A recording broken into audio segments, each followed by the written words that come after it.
ketemu lagi ya bersama Yanti 89 Channel.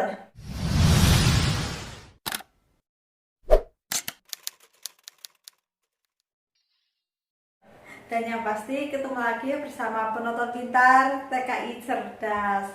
Alhamdulillah, wa syukurillah, sampai hari ini ya kita masih diberikan umur yang panjang dan juga kesehatan yang mahal seperti sekarang ini. Nah, setiap kali Yanti membuat video itu pasti Yanti selalu membuat info-info seputar TKI. Nah, tidak jauh pasti Yanti membuat info TKI-nya ini khusus untuk Taiwan. Nah, Yanti sering sekali ya dari sahabat TKI yang nge-DM Yanti ataupun berkomentar di kolom komentar itu dari TKI Malaysia, TKI Singapura. Yanti juga sering, tapi Yanti maaf banget karena seperti apapun Yanti kurang paham untuk aturan di Malaysia dan di Singapura, jadi Yanti kurang tahu ya, benar-benar tidak mengerti. Itu seperti itu. Nah, langsung aja ya, dalam video kali ini Yanti mau berbagi informasi, yaitu bagaimana makanan terkait untuk sektor informal atau sering kita sebut dengan sektor PRT. Karena apa? Karena seperti apapun ya, kalau kita sering lihat di sosmed, dimanapun ya sekarang sosmed banyak sekali, itu banyak sekali dari sahabat TKI yang masih kurang beruntung mendapatkan perlakuan tentang makanan. Nah, sebenarnya ini dalam aturan ketenaga kerjaan, yaitu yang sudah disepakati oleh Taiwan dan Indonesia. Ini makanan sudah ditetapkan dalam aturan dan juga undang-undang, itu seperti itu. Jadi buat sahabat TKI, ketika kita mengalami masalah dalam makanan, sebaiknya kita ngomong sama agensi. Ya seperti apapun, kita di sini kerja ekstra, kita pun butuh makan yang cukup. Mengenai makanan untuk sektor informal dan PRT. Tapi jangan lupa sebelum nonton videonya, di like, di subscribe, dan di share agar tidak ketinggalan setiap kali yang di-up video. Pasal 3 dan 4 yang sudah ditetapkan oleh Undang-Undang Ketenagakerjaan, yaitu majikan harus memberikan makanan yang cukup minimal 3 kali sehari, termasuk hari libur ataupun sakit, dan tidak boleh dipungut biaya. Nah, ini buat sahabat TKI, kemarin Yanti habis melihat di TikTok, itu katanya kalau makan itu harus nungguin sisa majikannya gitu ya. Sama. Yanti di sini juga harus nungguin majikannya makan, karena Yanti selama di sini itu tidak pernah makan satu meja makan dengan majikan. Tapi Yanti nggak pernah memikirkan itu, karena seperti apa di sini majikan Yanti menghargai Yanti.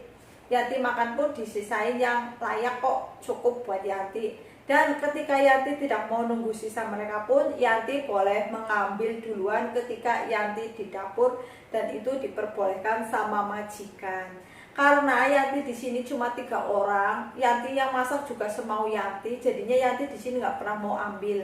Kecuali Yanti tuh masak sendiri, masakan Indo. Jadi Yanti sisain, ya Yanti nggak taruh keluarin, Yanti cuma taruh di dapur, Yanti makan sendiri. Itu seperti itu tentang makanan ya.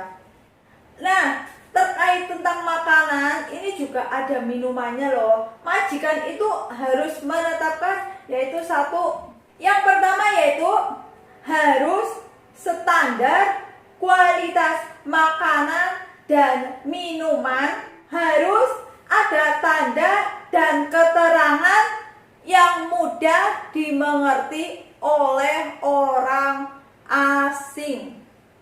Nah, jadi ini sudah ada aturannya ya. Ketika di sini majikan memberikan makanan ataupun minuman yang sudah dibungkus atau kemasan itu, ketika nggak ada tulisannya atau penerjemah bahasanya, ya kita harus bisa ngomong apakah ini boleh kita makan standar menurut aturan kita atau enggak. Kita harus bisa ngomong dan kita ya harus mengerti lah ya. Tapi ya terserah, kalau bagi sahabat TKI mungkin sudah ya kita tinggal di rumah majikan apa saja mau gue makan bodo amat, yaitu tergantung dari seseorang. Itu yang pertama. Dan terus yang kedua, jika majikan menyediakan makanan atau minuman untuk orang asing, maka harus menghormati kesediaan dan larangan agama orang asing dan memastikan kebersihan perihal makanan.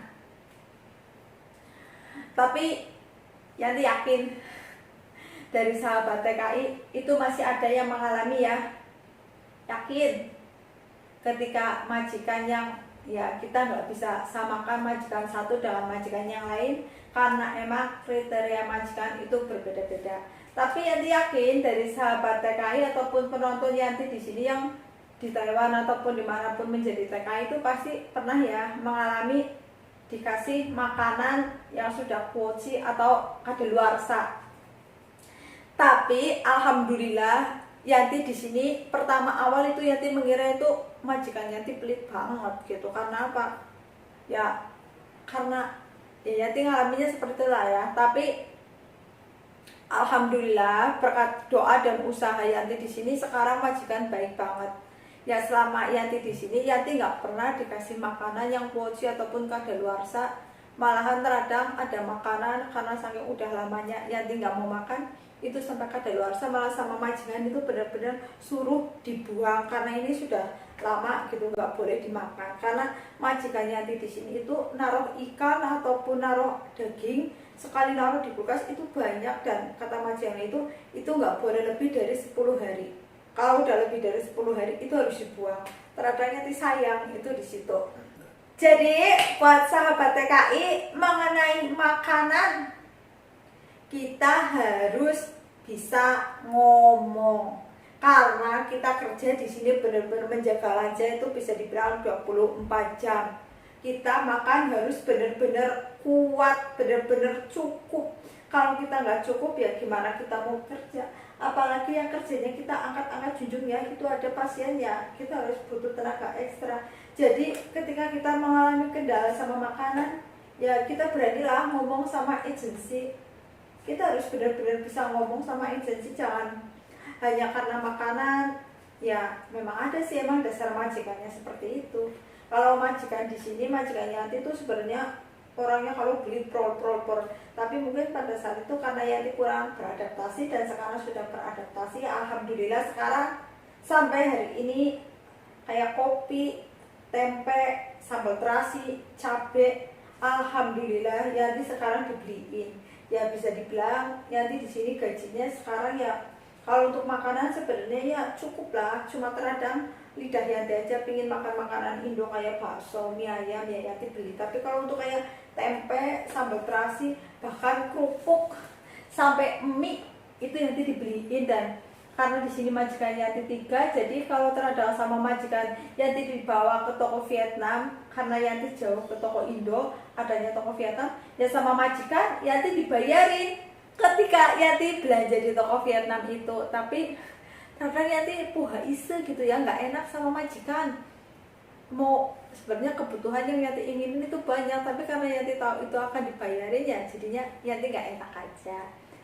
Nah, dalam video kali ini Yanti hanya berbagi informasi yaitu perihal tentang makanan untuk sektor informal atau PRT. Jadinya jangan pernah takut ketika kita mengalami kendala sama makanan. Dan ketika agensi tidak mau merespon, nggak usah takut. Banyak solusinya.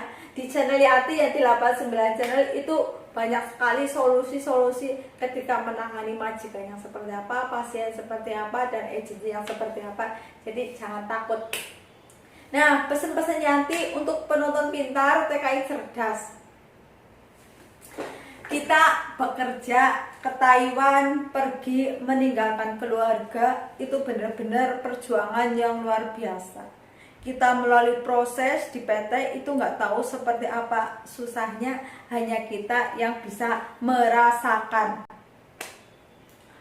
Nah, setelah kita sampai ke negara tujuan, kita sampai ya seperti Yanti sudah di Taiwan ataupun sahabat sudah sampai dimanapun, kita jangan lupa tujuan kita untuk menjadi TKI itu siapa. Jangan lupa tujuan kita untuk menjadi TKI itu apa. Ya, kita senang-senang kita boleh, karena seperti apapun ya kita jauh dari keluarga, kita di sini juga butuh hiburan, kita di sini juga kadang butuh kesenangan. Tapi ingat, kita di sini hanya menumpang, yaitu untuk menumpang sukses bakal hidup di Indonesia. Gunakan waktu sebaik mungkin. Jangan sampai kita bekerja dengan waktu yang sudah ditentukan dengan sia-sia, karena kita datang benar-benar membawa sebuah harapan dan kita pulang benar-benar membawa keberhasilan. Salam cerdas, salam sukses, dan salam prenges. Bye-bye.